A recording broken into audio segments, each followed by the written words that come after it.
tu fous? Je mange. Ça te dirait pas de faire autre chose? Bah, je sais pas. T'as une idée? Non.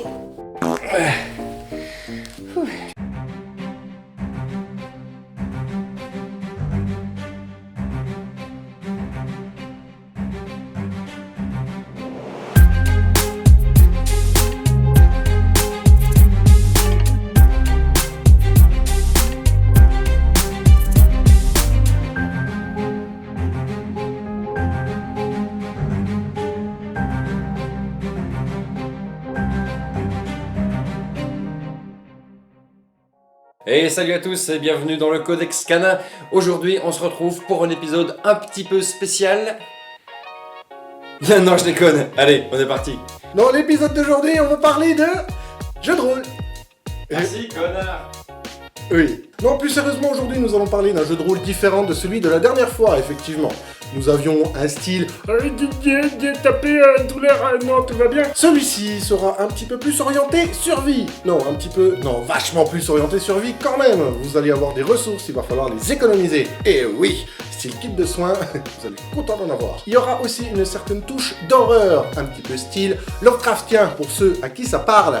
Voilà, nous allons donc pouvoir aller en direction de l'Antarctique et aujourd'hui on vous présente un cri dans la glace. Bien, commençons les présentations. Dans ce jeu, vous allez incarner des explorateurs anglais envoyés par la couronne afin de retrouver Joseph Mann, un commandant envoyé à la tête d'une autre expédition quelques semaines plus tôt. Votre objectif sera donc de retrouver les hommes de la première expédition afin de leur prêter main forte dans leurs travaux sur place.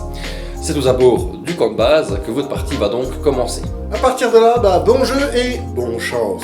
Parce que vous vous en doutez bien, tout ne va pas se passer du tout comme prévu. Alors, ce jeu il est prévu pour 4 joueurs minimum, maître du jeu inclus. Petit point par contre, on va juste aborder un peu les fiches personnages. Petite parenthèse comme ça, vous allez voir qu'il y en a des différents styles. Des complexes, des moins complexes, des très épurés comme des inutilement précis. Cette fois, vous n'aurez pas besoin de tout ça. Et non, il n'y a pas de fiche personnage. Oh là là, c'est la décadence, hein. Pourquoi? Parce que le but de ce jeu de rôle sera de se concentrer sur le récit à fond. La seule chose dont vous aurez besoin, quand même un minimum, ce sera peut-être d'une petite feuille blanche sur laquelle vous allez pouvoir noter votre maigre inventaire. Bien, nous allons pouvoir passer aux règles. Comment qu'on y joue à ce jeu? Pour commencer cette partie, il va vous falloir quelques dés. Non, en vrai, pas mal de dés. Oui, en l'occurrence, 4. Si jamais vous n'avez pas le nombre de dés nécessaires à la maison, ce qu'on peut comprendre, si jamais il existe des applications comme Dice, par exemple. Oui, vous pouvez trouver dans votre store favori, n'est-ce pas, Android, Apple, tout le tintouin. Ou alors, sinon, vous avez Internet, donc vous tapez lanceur de dés sur Google. Et oui, ils ont créé ça, c'est pratique. En tout cas, nous, ça nous arrange. Sinon, il va falloir un D10 et 3 D6 par joueur. Le D10, c'est votre compteur de points de vie. Il commence à 10, et évidemment, et termine à 0. À 0, rien ne vous sous le soleil, vous êtes mort, merci d'avoir joué. Vous inquiétez pas, si vous n'avez pas de D10, notez ça simplement sur votre feuille annexe, ça marche tout aussi bien. Concernant les blessures maintenant, une blessure en fonction de sa nature, que ce soit un coup de feu, une arme blanche, une chute, etc., vous allez perdre entre 1 et 2 points de vie. Ne vous inquiétez pas, tout est bien résumé dans le fichier joueur et surtout dans le fichier maître du jeu. Nous arrivons à l'instant de vos actions, et oui, et pour cela il va vous falloir un des D6 que j'ai cité précédemment ou sur l'application que j'ai citée aussi précédemment.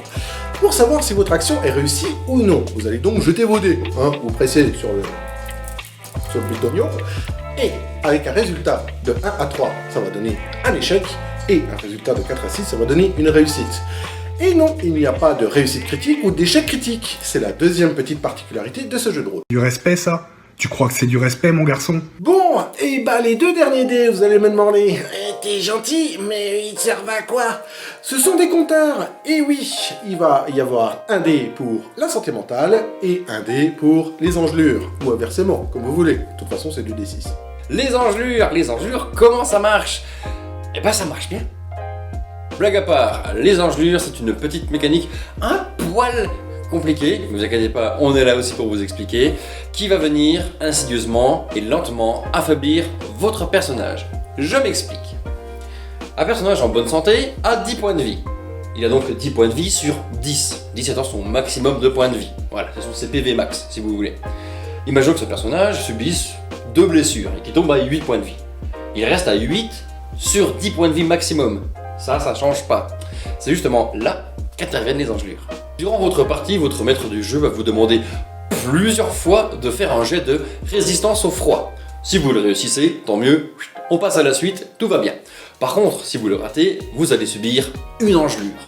Reprenons le cas de tout à l'heure. Imaginons que notre personnage a encore perdu de la vie et que nous sommes actuellement à 7 points de vie. Donc nous sommes à 7 points de vie sur 10. Très bien.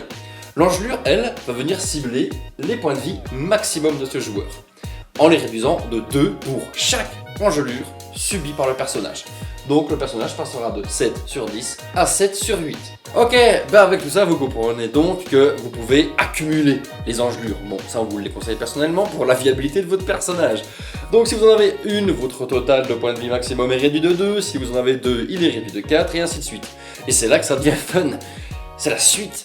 Si vous arrivez à en accumuler 5, vous comprenez bien qu'à chaque fois réduit de 2, votre total de points de vie est réduit de 10. Donc vous êtes littéralement à 0 point de vie sur 0 point de vie maximum. Vous êtes mort de froid. Merci d'avoir joué. Mais pas de panique, vous avez de quoi vous soigner grâce au kit de soins. Le kit de soins, quand vous l'utilisez, vous avez un choix à faire. Soit vous l'utilisez pour vous soigner, littéralement, donc regagner des points de vie, soit guérir une engelure, et dans ce cas-là, remonter votre seuil maximal de points de vie. Un personnage avec 2 engelures et qui est blessé. On va partir du principe qu'il est à 5 sur 6. Il lui reste 5 points de vie sur les 6 qu'il peut avoir au maximum.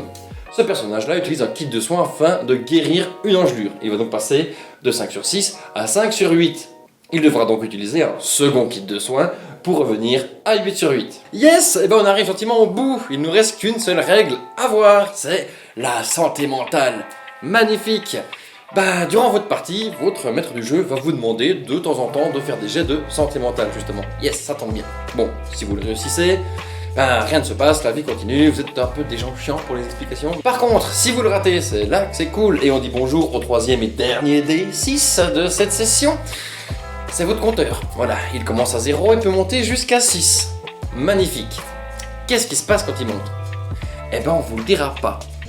Ces informations sont réservées au maître du jeu et sont uniquement dans les fichiers de maître du jeu. Donc ce sera à eux de faire avec ce qu'il y a. Vous inquiétez pas, futur maître du jeu, on a blindé d'informations le document. Donc normalement il ne devrait pas y avoir de problème, que ce soit sur l'ajustement ou ce qui doit se passer en fonction des différentes valeurs de vos joueurs. Concernant toujours les maîtres du jeu, vous vous êtes rendu compte que cette session peut peut-être paraître un petit peu technique, il y a des règles un petit peu...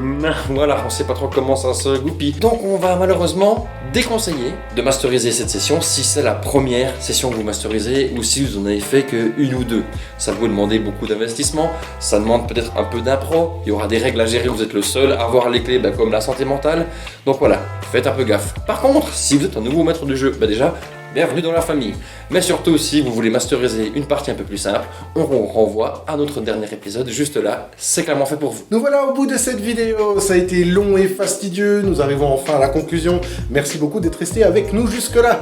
N'hésitez pas à liker, partager, vous abonner, oui, ça nous fera très plaisir, mais surtout, une chose aussi, c'est de commenter vos sessions de jeu. Ça nous intéresse vraiment de lire tout ça, les anecdotes et ainsi de suite, et de savoir que nos jeux sont effectivement joués, ça nous fera très plaisir aussi. Après, n'oubliez pas que tous les liens sont dans la description, c'est-à-dire les règles pour les joueurs seront dans la description, les règles pour les maîtres du jeu seront dans la description.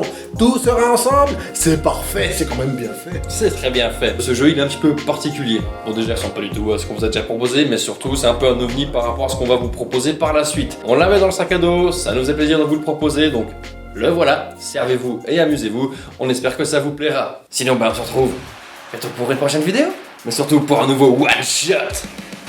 Que l'été vous soit favorable. Ciao ciao.